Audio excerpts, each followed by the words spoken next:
when your company depends on you to sell work, that is not the best use of your time. The world is changing. My local economy is changing. My home is changing. Whatever's changing, you always have to be adapting. And I think you have to be honest with yourself about all of that and to be on your own authentic self. You can't really pretend to be someone else. I dropped the production database. I remember the feeling. I remember your face turns red. I was sweating. I was so ashamed and embarrassed. Former colleagues and other new colleagues who were some of the best designers and developers that I'd ever worked with, they all hated doing sales. They hated it. They didn't want to go out. They didn't want to talk to people. They didn't want to network. I fired a client, which I won't name, but is a very, very big name. And almost immediately, I realized that they were verbally abusive to my team.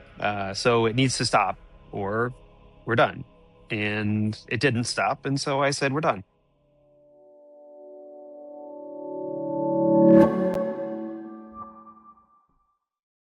Adarsh, good morning over there. How you doing? Good morning, Alex. I'm great. How are you? I'm excited about this. I'm Yeah. elated. Yeah, me too. We've been talking about this for a long time, and you've been bugging me to be like, "Oh, you got to come on, you got to come on," and here I am finally. I totally respect everybody's rhythms and paces, and we've Yeah, known each other for such a long time that I know that we wanted to prepare this to have a good yeah. episode. We've known each other since 2014. You actually met me before I even incorporated MarsBased. You Right remember before back you then? started. Yeah. How did you find me, by the way? I don't remember how we actually got connected, but I remember at the time I We was running the San Francisco Thoughtbot consultancy office.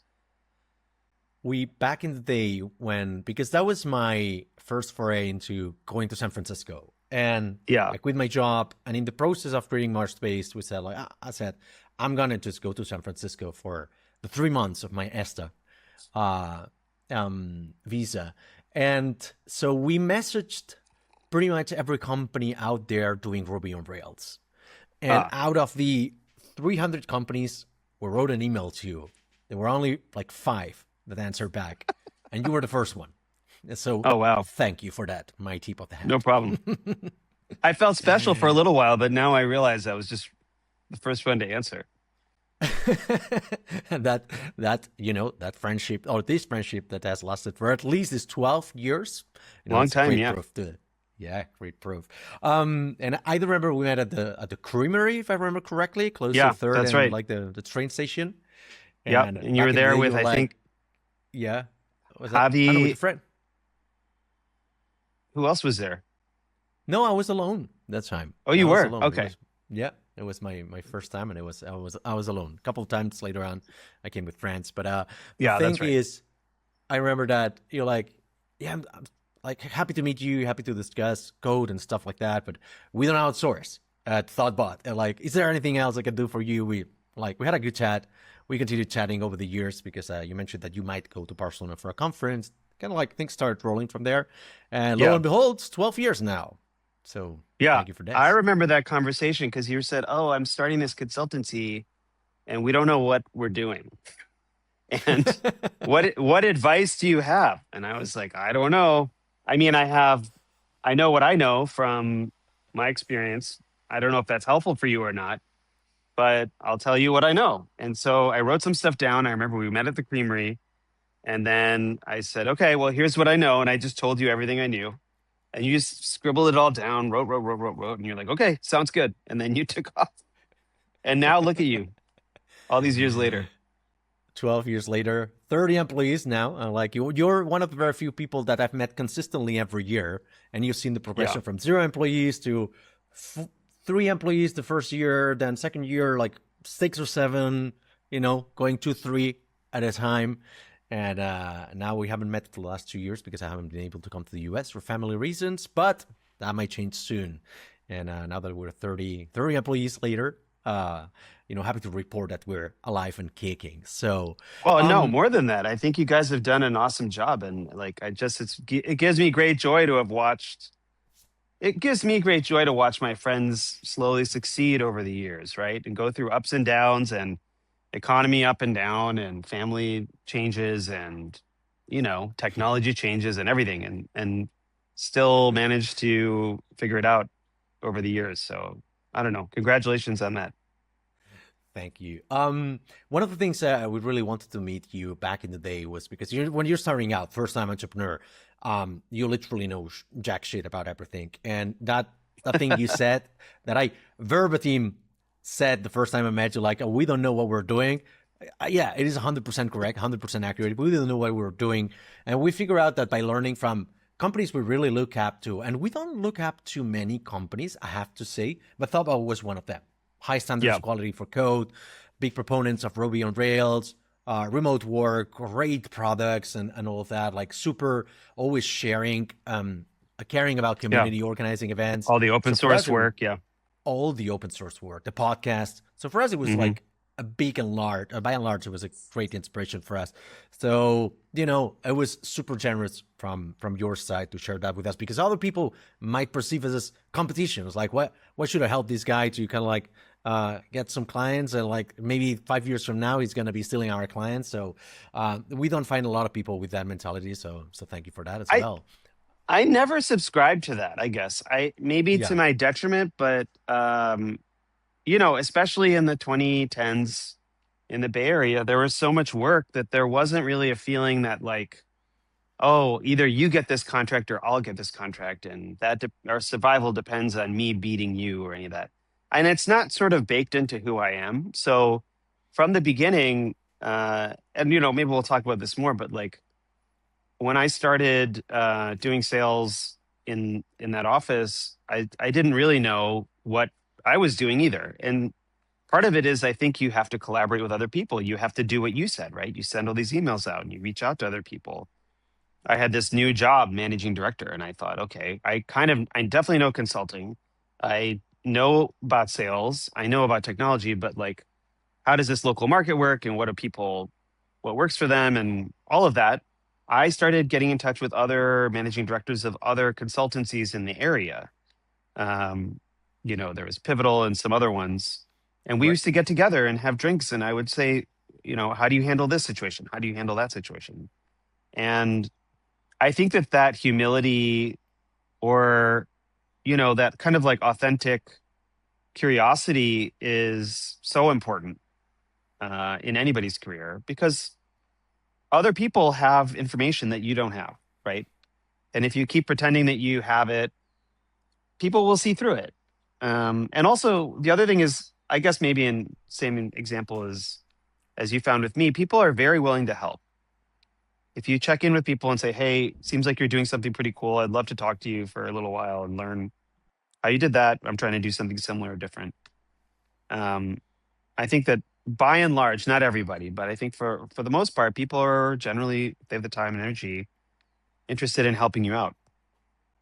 That's a very Californian mentality, right? They're paying it forward. They're always looking to help others before helping yourself. That's some of the cultural traits from California that have then resonated with me, also being part of startup grind that lives by the same core values. I think that's something that also shaped the history of MarsBased. So from the time that I met you, like not long thereafter, you quit Thoughtbot and you went solo, if I remember correctly. So on the topic of what we wanted to cover today, what I wanted to discuss with you, because I've seen you transforming your role and your career path many times in these years, right? And you're a very interesting profile. I think that's why we get along well, because you live at the intersection of technology, business, and product, right? I think like you do well of all of these things. You're very well balanced. Not a lot of developers are like that. And so I'm curious to hear about whether those moves that you did after Thoughtbot were something intentional or not, or how do you plan for these mentality changes, role changes in every stage of your career? So that change was not something that I had planned. I was let go as part of a restructuring. And initially I was very upset about it because I had such good connections with my developers and designers and the other managing directors that I worked with. I still am very close with them. Even last week before last in RubyConf Las Vegas, where this beautiful t-shirt is from, I still connected with lots of people that I used to work with, and I'm very close with. But it took me a little time to say, all right, well, what is it? What is it that I'm good at, and what do I want to do? And I got in touch with my clients, and they said, we want to work with you. And so a lot of my clients came with me, and I started doing kind of the same sort of work from there. Um, I think I have done a lot of reinvention over the years, and it has been certainly challenging, but every new phase has been so rewarding and enlightening and fun, and a little closer to the things that I enjoy doing, or the things that, frankly, like the economy is ready to pay for, right? Like, if you want to do some job, you should ideally have a market for that. So it's not, some of the changes in my life, and there've been a lot of them, have been planned and some have not. I also, in that time, I had kids. And so, 2015, I had a 2-year-old who just turned 13. So I had a small child, much like you do, and your priorities change immediately. During that time, a few years before, I had an offer from Google, and I talked through it with them, and I was super excited about it. And the team that they had recruited me to, I was very into. And then they said, well, you have to work all these hours, and you have to ride this bus, an hour and a half each way every day.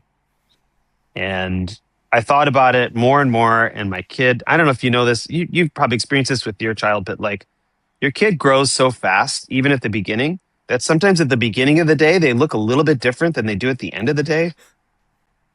And I just felt like, I really wanted to make sure that I had time and space to spend with my family, which, like, work is always fun and important and necessary.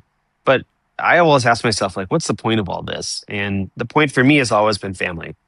And so what I did there is I structured the company that I built to be very flexible, to have low overhead, and to be able to take contracts and on an ongoing basis. And then if something came up, to be able to turn it off. So, for example, in the summer, I don't typically take contracts. I'm with my kids. We're doing stuff, sometimes they have things that they're doing, or we'll go on vacation, or we'll do camps, or go biking or hiking or swimming or what have you. So, because, my kids are now 9 and 13, and they're getting older, and they're doing their own thing. And the older they get, the closer they get to leaving the house, or, having their own interests, and not, teenagers, they don't really talk to you very much as time goes on. So I just think, like, it's always been important to me to spend as much time with them as I can. And so I structured the company in a way to make that work for me. That must have been some 10 years ago, something like that. I remember you went for, like, you created Cylinder Digital, your own studio. And you went from like, oh, I thought about we don't outsource, to all of a sudden, guys, I've got all of these projects, so we can work together now. And we started collaborating more closely with like joint projects and stuff like that, which we're very grateful for. So I also want to take the time to mention that you've been a big evangelist of MarsBased over there. Some of the contracts we won over there have been largely thanks to you. So my gratitude as well. And of course, but you've been super balanced in the way, like, you could have devised the way like every other engineer would have done this, which is like, hey, I work on the projects, and whenever I finish the project, then I start looking for the next one. But you had a different approach whereby you have to spend this many amount of hours only developing, but the other amount of hours are doing sales while you are developing. Not everybody understands that. I used to do that when I was a freelancer, which I would work half of the day in the project. The other half would be like marketing, admin, and sales. Therefore, I never had, and like, my buffer was always full. Right. Yeah. And you can't do either one of those well, for you? I don't think. Yeah, exactly. What was your distribution like? How much did you spend? So I would say Thoughtbot, it was almost entirely sales. I stopped doing development work early on. I still tried to pitch in where I could and do code review or clean stuff up or do some refactoring, because I love that work. I still really love doing that kind of work. But it was not the most valuable thing to do. I think part of all these, and I'll talk a little bit about kind of where I came from in a minute, but like, I think part of moving through your career is understanding what you're good at, what you enjoy, and what is helpful to other people, right? So even though it was very enjoyable for me to write code all day, where you get into the flow state or you're pairing with somebody and you really are in sync and have a great session and you produce some work that you're really happy with, when your company depends on you to sell work, that is not the best use of your time. And so I had to let that go. And I think at some point, just like you realize, like, it is a full-time job, especially it's so many meetings. Sales is a lot of meetings. It's a lot of talking, which I enjoy. I enjoy chatting with people, as you know. But the process of talking to new people about their project, understanding what it is at a kind of deeper level, sketching it out, having a back and forth and saying, I think your project looks like this. I think I would do it this way if I were you. I think it probably costs this much. I think the team looks like that. That takes a lot of time to do correctly. And I don't think there's room for much else, in my opinion. 100%. One of the things that I think like we've been largely successful, well, don't quote me on that. It's because my profile has been 100% devoted to sales since the get-go, right? And Xavi and Jordi put it bluntly another way. They said like the company is going to go well as far, like so far you don't touch any code in the company. So that probably speaks at length about the amount of trust they had in my technical chops. No, but it meant like it's the other way around. Like it means if Àlex needs to go back to the code, that means he's not selling projects, right? So, right. Which I think like you put it, like you explained very well. Like if other people's food on the table depends on you, you have to let go of your so-called like passion and focus on what drives the most value. And I know I would be the most expensive developer in the company, and I'm the most expensive marketer in the company. But the moment I do sales, I know other people could do it. Xavi helps me with that. He's really, really fucking good at doing sales. But I know then the opportunity cost is like he's not doing the CTO work, right? So somebody's going to do it. And so companies like other dev shops that probably you've met some of them. We've met here in Barcelona. Some companies are super talented in the technical department, but when in tailwinds, everything goes fine. Whenever we face some like strong headwinds because the market changes, there's a crisis out there, they were not able to go out there and look for projects because the projects they were not coming their way, right? So yeah. But on the other hand, like companies like us that we have this technical business development specialist in the company, that we were able to endure this kind of situation. So that's why I was saying, like, when you went solo, do you remember what was the distribution of time? Like 50% sales, 50% execution, or it was something else? I right away, I think that so I've been doing consulting since 2006. I started at McKinsey and Company doing corporate strategy consulting and operations work. So I've been doing it a long time, and it took me a while to understand how it worked, but a consulting company really is very different than a product company. You have to constantly be out talking to people, networking, and selling work, because projects end and you have to keep the flow coming. Otherwise, your company falls apart, right? So like, it was definitely 100% right away. And then part of the as I said, I wanted to make this work well for my family. My wife has a very demanding job as a physician, and often is nights, weekends, all of that. So to be able to maintain that flexibility, I couldn't be on the project full time every day. That wasn't going to work for my home life. So what I decided, I thought about it quite a bit, and I thought, okay, what is it that I enjoy doing? What am I good at? And what is useful to other people, right? And in the developer world, in the technology world, how should I say this gently? Not everybody is great with having a conversation with other human beings, right? Human beings aren't APIs. Exactly. Which is, it's great in a lot of ways. And certainly I enjoy my alone heads down time also. But, what am I good at? I'm good at having a chat. I like having a conversation and coffee and lunch and things like that and meeting new people. I'm genuinely interested in them, which is, I think, something that usually comes through. Um, what is most valuable is that, I would say, especially at a small consulting firm, is really like you have to bring work in. Otherwise, if you have the greatest developers in the world sitting on the bench, what does that even mean? And then the other thing was a recognition that my former colleagues and other new colleagues, who were some of the best designers and developers that I'd ever worked with, they all hated doing sales. They hated it. They didn't want to go out. They didn't want to talk to people. They didn't want to network. They didn't want to do the invoicing. They didn't want to negotiate rates. They didn't want to have sign contracts.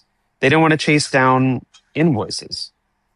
People wouldn't pay them. And then they would say, oh, well, what can you do? And I didn't mind doing any of those things. And I thought I was pretty good at a lot of it. And it was valuable. It was valuable to all these other people. So what I did was I would go out and I would sell work. And then I would call my friends and staff the project. Sometimes that friend was you. And I have always felt in that way useful. And I felt like I'm doing what I want to do, what I enjoy doing, and what's most valuable for the people around me. And everybody benefits. You create a lot of transparency around that. And this is the project, and this is what it costs, and this is where I think it's going. And you develop a high level of trust. And I think I learned a lot of that. There was a lot of certainly challenging things about working at McKinsey, and it's definitely changed quite a bit since I was there. But I didn't belong there for sure, but I learned a ton about client service, integrity, and how consulting projects work from that time there. I'm ex-Deloitte. I can totally relate. I always say that I learn a ton about how to do things, but I learned twice as much about how not to do things, because Sure. they were largely That's a good point. the inspiration for us to start this kind of company, like a company that like just took whatever they did, just turned it upside down. So like we're gonna do exactly the contrary, so like transparent fees, no team, no what's the word for that? Like bait and switch, when you like sign the contract, then just like, oh, that team I told you about, no, they're not available for the project. They're booked. So like here's this entry level person who's gonna work on this project, like old technologies, like super opaque things and stuff like that. So I totally relate to that. For me, like speaking about your profile, right? For me, it looks like as if you had been preparing for this switch, this change of paradigm that we're experiencing right now, in which the full stack developer is coming back, but the developer cannot be strictly restricted right now to being to doing only development. Now they have to know about business. They have to know about product. They know they have to have some sort of interest about distribution as well, right? So if you're confined to doing like, I'm only like a front-end view engineer, like this market's not for you. And like people at the intersection of technology, business, and product like you, I think that by and large are sort of like the new profiles that companies will look for these kind of people, because we can build stuff, we can promote it, we can polish it, we can talk to the clients, we can talk to the market and stuff like that. And we know business, so we know even how to price it, more or less. We have some sort of interest in making it successful, not only just laying down the code. So I don't know if that's if you share these with me, or you have another opinion. No, I do. Topic. I look at that as systems thinking. So to me, I've been thinking in the last few years, like, okay, what is the thread that sort of ties together everything that I've been interested in and passionate about, and the way that my brain works? And it's always been systems thinking. So out of college, I studied chemistry, and then I went to graduate school in Chicago, and I studied physics and chemistry there. And what I studied was how systems within the cell work. So I studied proteins and how they fold up, which is like a system itself, but then there's also other systems that impinge on it. And I found that very interesting. But as a career, it's very challenging here in the United States to be an academic.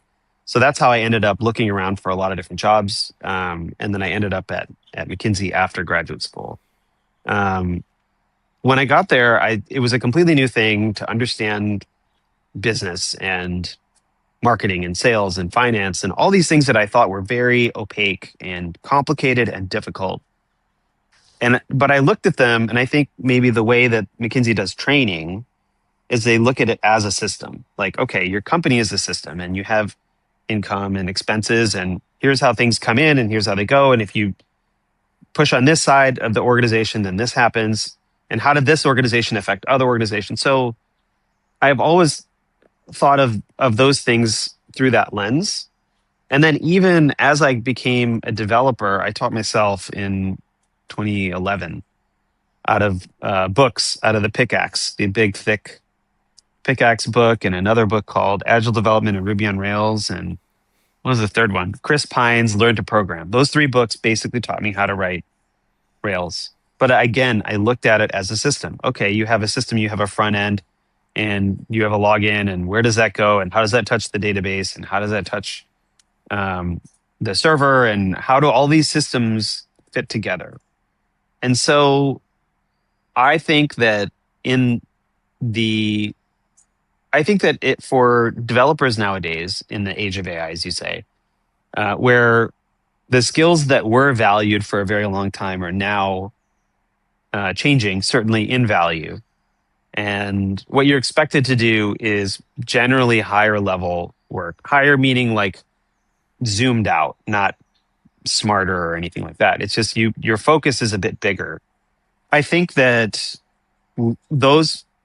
developers have to use their already probably developed system thinking skills and look at things in a systemic way.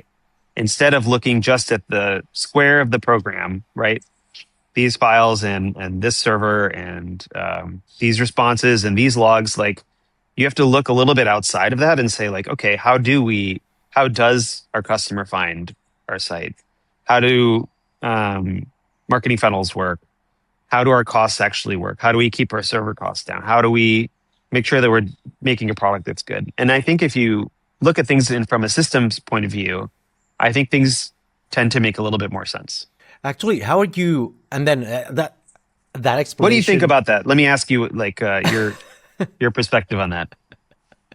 That's great because it buys me like 5 more minutes to kind of like prepare the next question, because you raised a lot of very interesting points. I just want to make sure that we go through each one of them. Sure. For us, we're seeing a transformation. I think like we have a contrarian point of view to what the market says, right? The market says that we are doomed, that we're going to be fucked, Skynet's coming, developers will have to kind of like take janitor jobs or something like that because we're out of the market and stuff like that. But we are seeing that since January this year, we had more and better deal flow than ever. Right. We signed 3 large contracts. Usually a large contract for us is over $100,000 per year. And that's something that we did like once per year. For that, this year, we've signed already 3. And we've got like 3 or 4 more in the pipeline. It's like, what is going on? Like something's coming. So for starters, the thing that we're seeing that people are being able to test their business hypothesis in the company, then they outsource to make that production ready. So whereas I was going to ask, how are the projects different than they were before? Yeah. Before, like up until end of 2025, it was like somebody, the big corporate, would come to us and say like, oh, look, I raised like 30 to 50 grand to build an MVP. And these are the specs and you guys build it. So we gave it back and maybe they didn't launch it. Maybe they launched it, but that was not what they needed and stuff like that. So the project might or might not float or take off, right? Now, what they do is like they vibe code it internally. They test it with all of their production data. Then they go to their boss and instead of saying like, I need 30 grand or 50 grand for an MVP, they say like, I built this. Look at this fucking amazing BI tool and it's working, but it's not production ready. And they say, like, how much do you need? It's like, I don't know. I'm going to ask them probably 150 grand, 200, something like that. And they're like, yeah, fine. Because this tool will have an impact in the company of millions of dollars per year, right? Right. Or tens of millions of dollars. So they come to us and like, look, we got this. You guys make it production ready. How much is it going to take? Like 6 months, 8 months, something. So I don't know. It can go up to like $250,000 or something like that for the kind of process that we're seeing. It's like a risk mitigation tool in a way, right? Like we used to build those MVPs way back in the day, but they were expensive to build. And We tried to push people to do them as cheaply as possible and say, look, you just need something to test, and you need something to look at and to user test and to show people and to see if it works. And now that's very cheap to do, which is great in a way. They're doing part of the job because they're validating it themselves, and they can spend on the iteration because it's like they can iterate for free as many times as they want. Whereas before, when they outsourced this MVP, if that MVP didn't do exactly what they wanted, they didn't have more budget to build another one, right? So they had one shot. Whereas now they have infinite shots. Exactly. So I think that changed. And for us, what we're seeing is like the transformation of the profile as well. We're just hiring AI native developers right now, which might not be the most junior people. They're not the super senior people either. They are people who are genuinely interested in working in this way.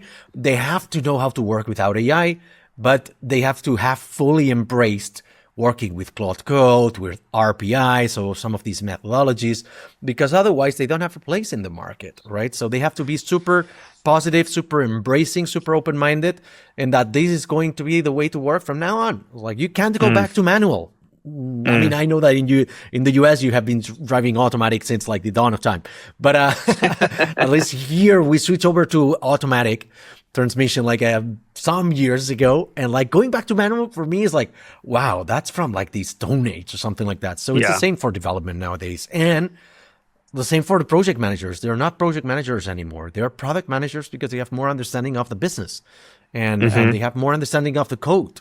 Whereas pure project managers back in the days, like, oh, give me a project and a budget, and I have to figure it out, right? But they didn't go into the trenches of like the code and the psychology behind the UI UX and stuff like that. So I think the profiles are more complete. Everybody knows a little bit more of everything. They're more like Renaissance profiles.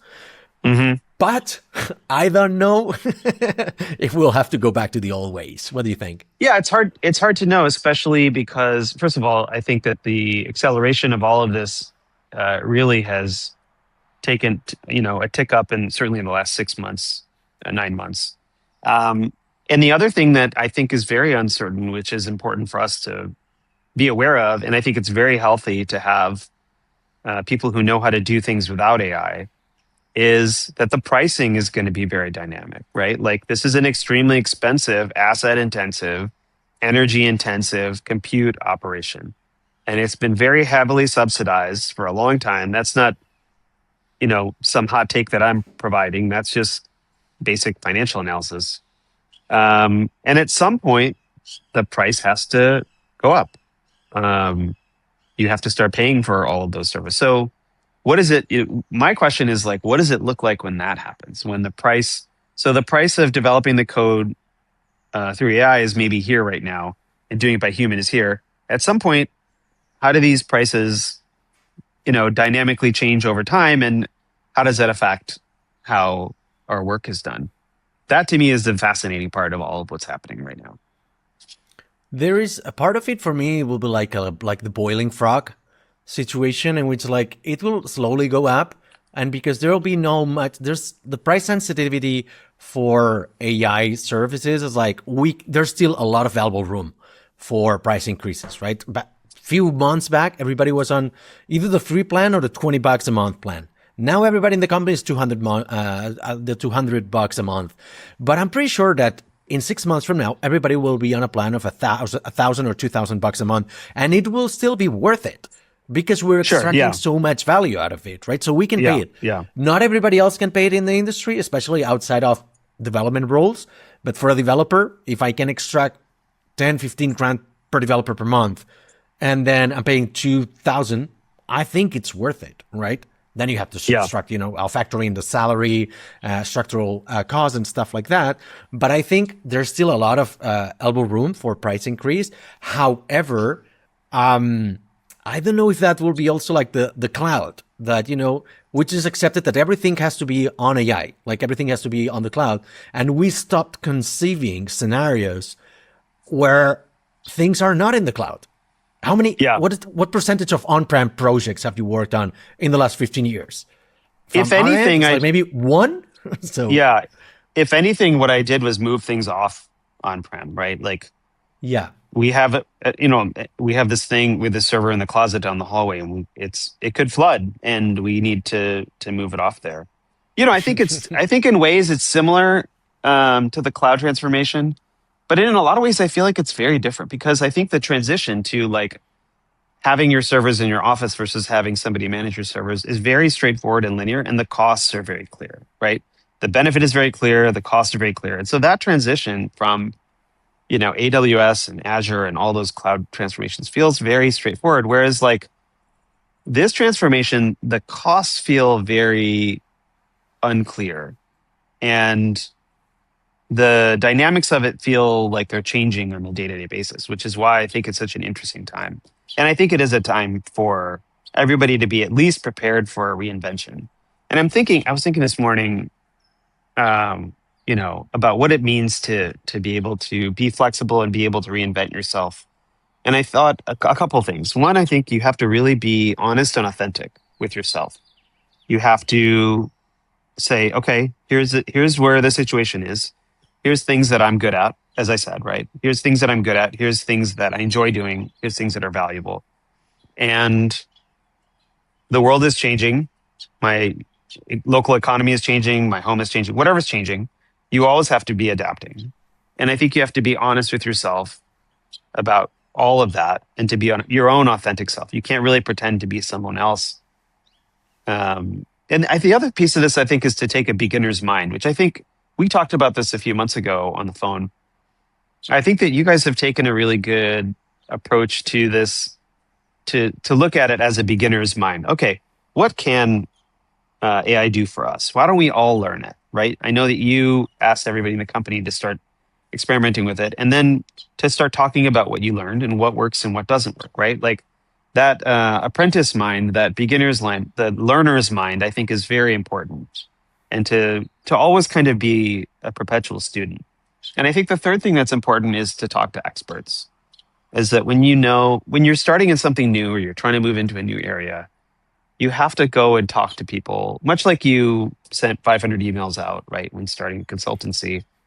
Right? No, I think that's the way to do it, right? You go and you talk to people and you say, well, how did you do it? My dad used to say, there's all this dad wisdom, right? Which you realize that some of it you pass on to your kids. He would always say, whenever you make a big decision, you should ask 5 friends. And that always stuck with me. And I watched him do it. And over the years, I've done some similar version of that, which is like, if you don't know, someone else does. And instead of beating your head against the wall, doing all the primary research, going to figure it all out on your own, if you talk to 5 people, you'll get a picture of what reality is from these people who already know and have spent time getting smart on this subject, right? Or becoming an expert on some subject. And I think those are to me, the important pieces of how to make sure that you're flexible and dynamic and you're able to reinvent yourself. There's this other point that is very interesting, and I wanted to get your opinion on this because Thoughtbot were super opinionated on never taking fixed bid projects, right? We really drew inspiration from that. In Spain traditionally has been a country of fixed bid projects. We were perhaps some of the first companies to normalize the time and materials or retainer kind of contract. It was not popular here last maybe. So 12 years ago, nobody would accept that. 10 years ago, so 5 years ago, it sort of became the thing, right? And so for us, it was good because it was a great way to capture the value minus the friction of, the discussion dragging for too long. Definitely said this, I said that, like the constant iterations on, that was out of scope. And this kind of paperwork that amounted to like a lot of stupid gibberish didn't bring any value, and eventually you would never work again for that client, right? Whereas with time and materials, we saw less friction.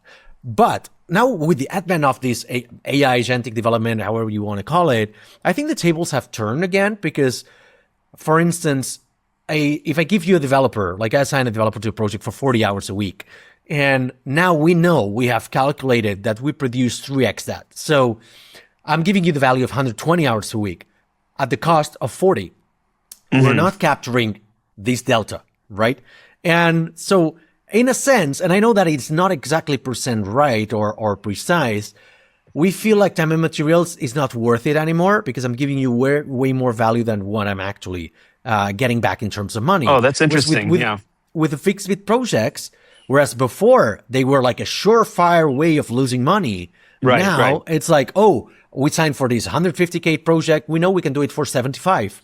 And I'm going to give you a little bit extra. I'm going to be working until 110, but I will have that margin of 40K. That will be my margin, like a margin of like 30%, whatever you want to set it to. So we're going back to fixed bid projects because I think like right now with AI, they're much more interesting. However, time and materials and retainer, they give you the stability of working for big contracts and knowing that your team will be assigned to a client for a long time, right? So it's a healthy mix of both of them. So what's your take nowadays?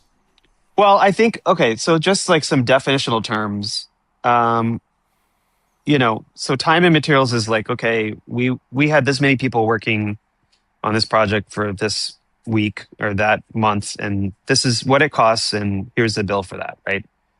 Correct. And fixed bid, I would have this conversation with clients all the time. And I would explain to them that fixed bid meant fixed cost, fixed scope. And that the fixed scope of it was the thing that I tried to hammer into them, like, that can't work. Like, the reason why is just like any project, even like for a plumbing project, you open up the wall to replace the pipe and you're going to find something in there that's either more work or less or what have you. Like, you go through a discovery process and your scope will change. Like, that's the important piece, I think, that is worth agreeing on with your client and saying, okay, the scope is going to change. The amount of people we have is going to be pretty fixed for now, right? And we're going to have some defined costs. But we have to let the scope vary.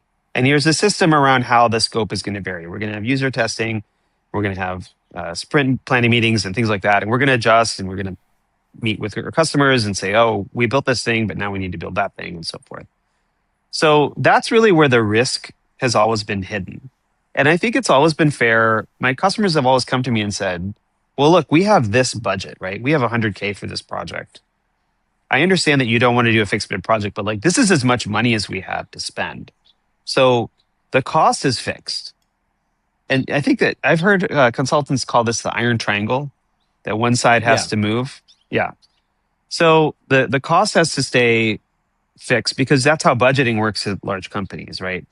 There's a budgeting cycle and you say, okay, we have this much money for this project and you're allocated for it, and it can't really go up without trouble, really. So you say, okay, we have this much money, we have this much of a team, and then this is how much can we get done in the middle of that. And what doesn't surprise me about what you're experiencing is that the scope risk is, I would say, probably lower than it used to be because of the thing that you said earlier, right? That people are able to vibe code and build prototypes much more cheaply, and then test those. So which then cuts a lot of that scope risk, right? I wonder if you've been seeing that as much churn and change in this overall scope of a project from the beginning to the end, 10 years ago versus today. Like, I would bet that more often now, people, because they've done this prototyping on their own very cheaply, they're able to say, look, I know what I want to build. And if you know pretty detailed what you actually want to build, estimating the cost is a lot easier. Estimating and then nailing that project and getting it on time and under budget seems to me like it would be easier. Do you find that to be the case?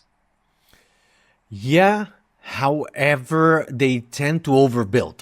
That's one of the problems that we're seeing with this kind of projects, is like, because the cost of creation of code has plummeted to virtually zero. So they just build like nonsensical things, some of them like humongous mastodontic platforms, and with things that are replicated in 3 different screens just because it's cheap, and like they didn't bother to check. It's like, oh no, we'll fix that later, right?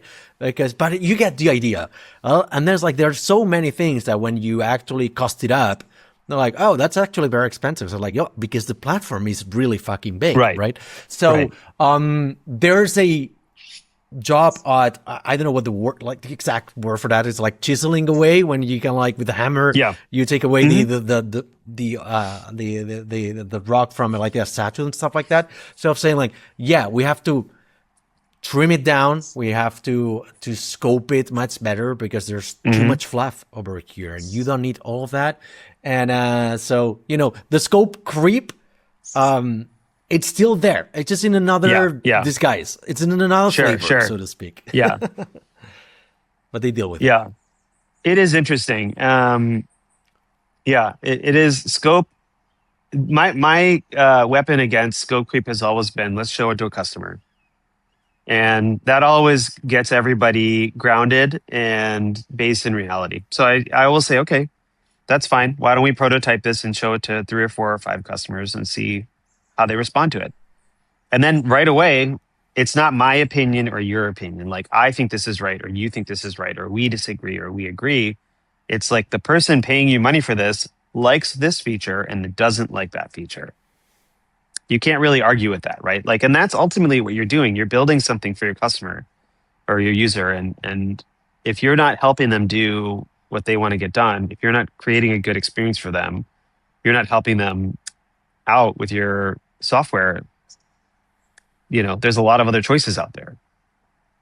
How are you keeping up with all of these changes? Let's switch gears for a moment here and talk a little bit more about you and the way you're transforming yourself. We're referring to this a little bit earlier in the conversation, but nowadays, with the last 6, 9, 12 months, something like that, how are you keeping up with all the advances in different methodologies, like testing fables and opuses and like Codex versus Claude and stuff like that? How are you keeping up with all of that?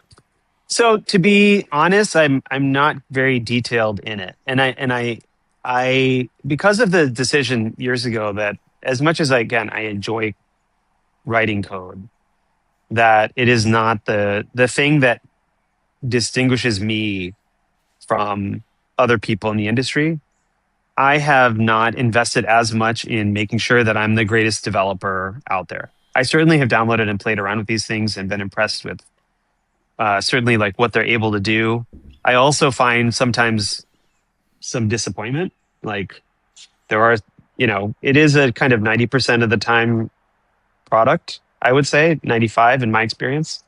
I give it a lot of different complex tasks. I have my wife is using it for, developing PowerPoints and things like that. I think she's on the Microsoft product. And my mom, even, at 75 years old, she took an AI class, and she's been, she had a air conditioner break, heating air conditioning break in the house, got a bunch of quotes and fed them into AI, and like got some analysis back on, like, okay, this price is good and this is a good vendor and things like that.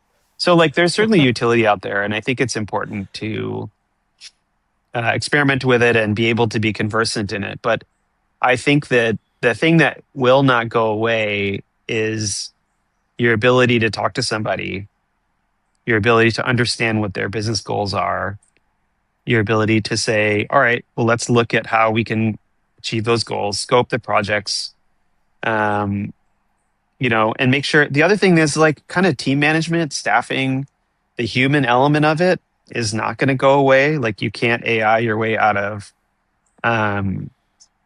making sure that the right person is on the project, or after you put the right person on the project, something has changed and they need to expand their role or get more people, or they need to leave the project.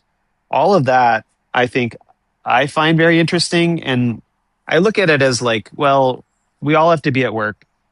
And I look at it as like, how do I care for the people on my team and make sure that they're having a good experience, having good projects that are valuable, that are reasonable or not, have some balance, things like that.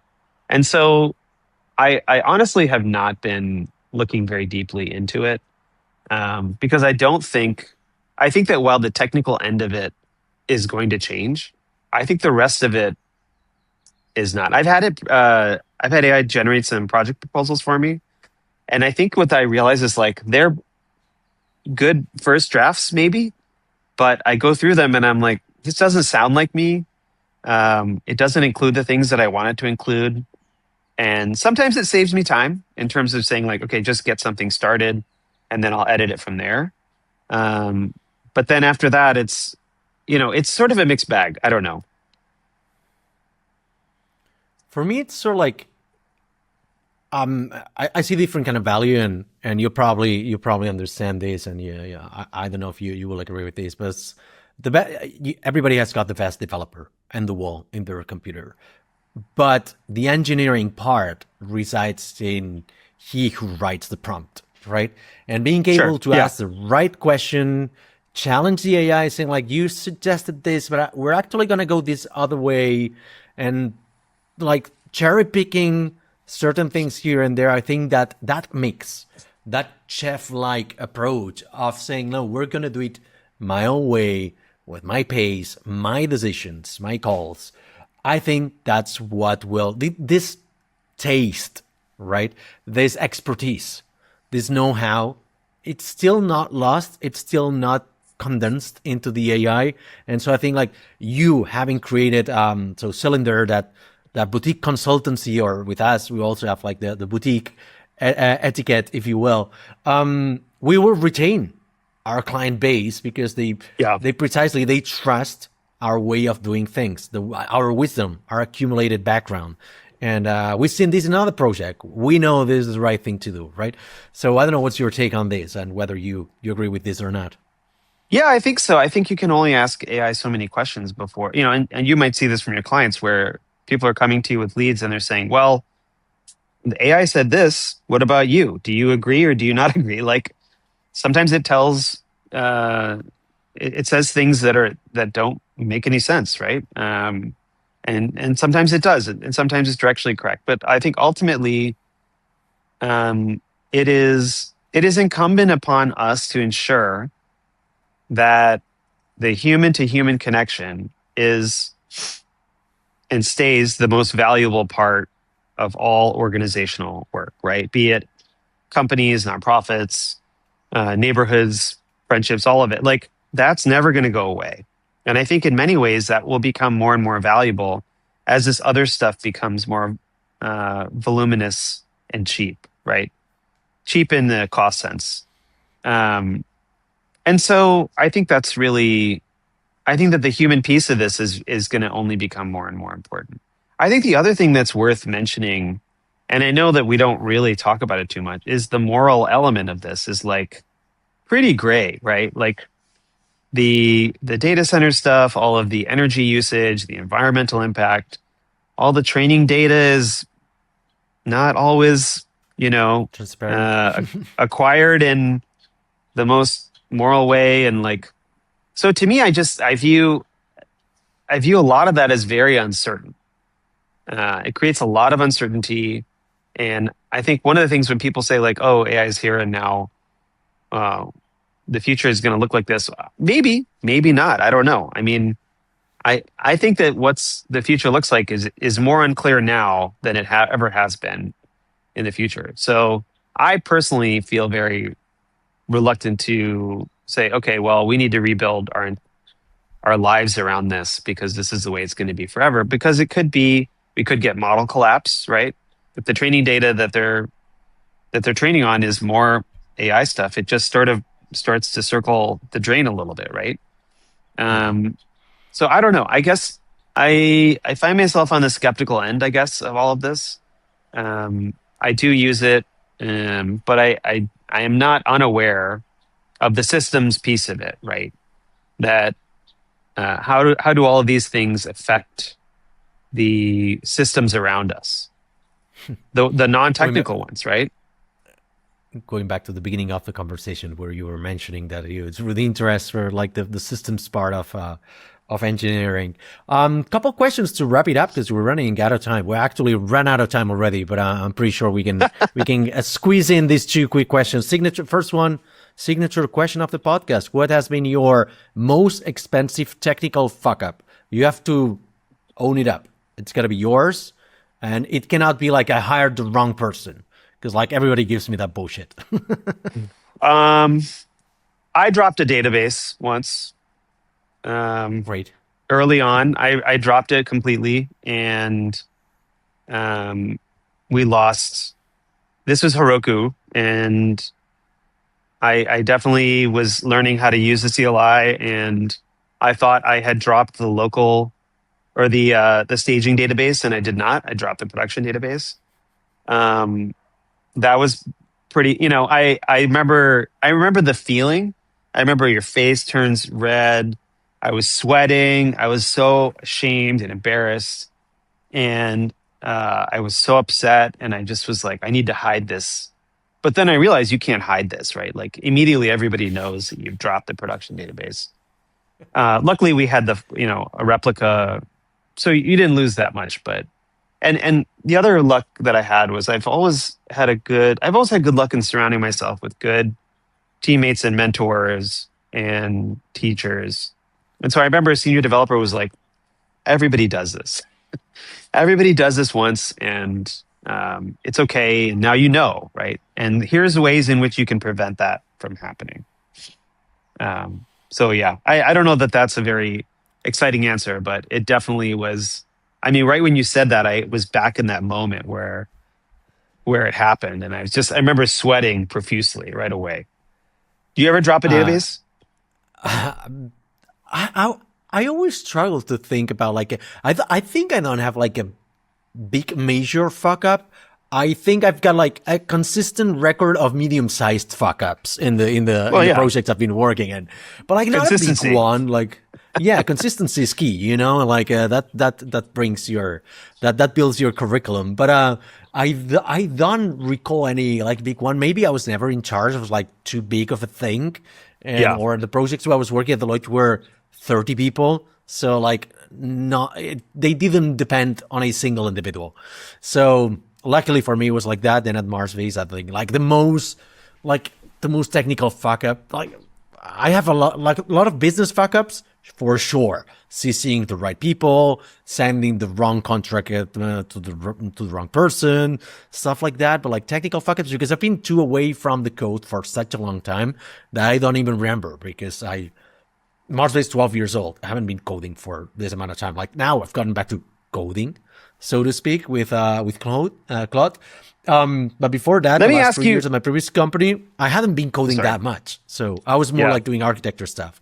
So yeah, go ahead. Let me ask you the more optimistic end of that, right? Like, so what is the one kind of single isolated thing that you've ever decided or done that has been the smartest thing that you've ever done? Instead of the dumbest fuck up, like, what is the one moment where you made a choice where you were like, I'm not sure about this, but it turned out to be one of the smartest things you've ever done?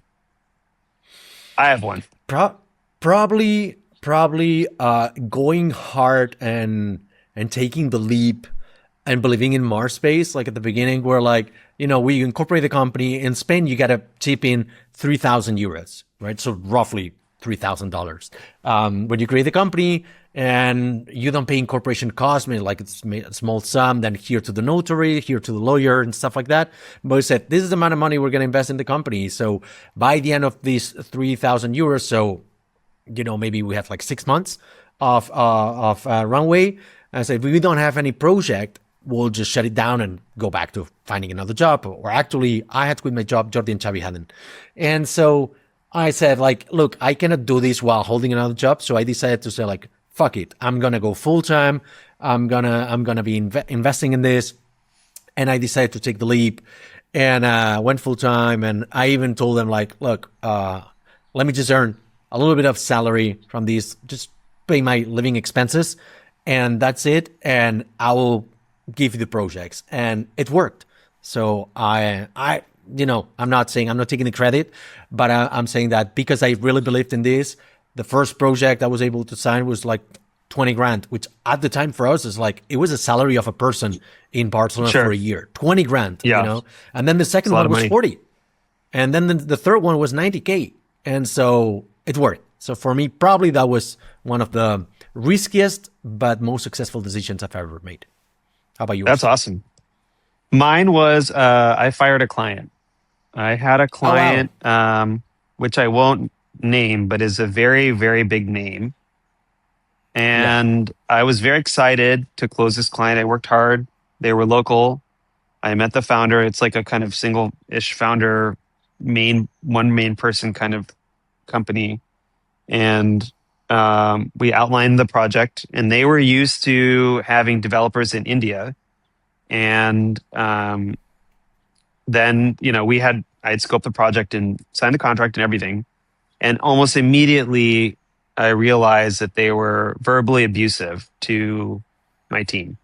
And, these are grown-ups who are like, can handle it, but didn't like it, obviously. And they would start telling me, hey, here's some comments that I'm noticing. And I had this call and it was really unprofessional and all of that. And so I gave the client a warning and I said, this isn't going to fly. This isn't how we do business, and this isn't professional, and this isn't worth it, right? So it needs to stop or we're done. And it didn't stop. And so I said, we're done. And boy, was he mad. It's like super mad. They're not used to that. Yeah. No. But what I realized is like the people that I had on that team that I'd staffed and also so the project with, they weren't ready to make that choice because they said, well, this is a huge name and there's money and it's a project and all this stuff. Like, why are we throwing all this money away? And then over the years, we've talked about it more and more. And they were like, that's one of the best decisions we could have made as a group. And I think it also set the tone to say, we can be choosy about who we work with. And I think it is important to be selective about who you surround yourself with, including your clients. So yeah. That's a very good learning. And I have to say that I share that. We've done that 2 or 3 times, twice with like a really big client and also with 2 different clients, but like big corporations.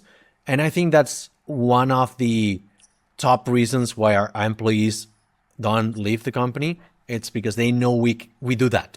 Like if there's ever a client that is a bully, or that they are super aggressive, or they're like super pushy and stuff like that, and unreasonably pushy, not just saying like, oh, we got to make this deadline. It's like trying to call you or reach you and like outside of office hours, writing you like private emails and stuff, like private messages on Slack, and like there's super I think pushy. there's a difference. There's a limit. There's a difference between assertive and aggressive. Correct.